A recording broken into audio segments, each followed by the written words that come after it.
Hey guys, welcome to TechBase. Today I'm going to show you a short tutorial on how to rate videos on Netflix. So let's get started. First, open the Netflix app on your device. Now, open any video series or movie that you want to rate.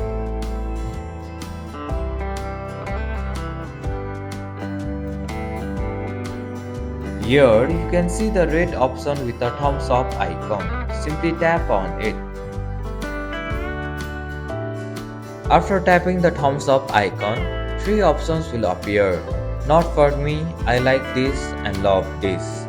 Select any one of the option and rate the video. And that's it.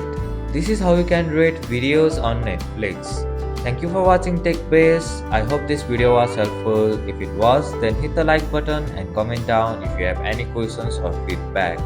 Also, if you are new to our channel, please subscribe and hit the bell icon so that you won't miss our upcoming videos.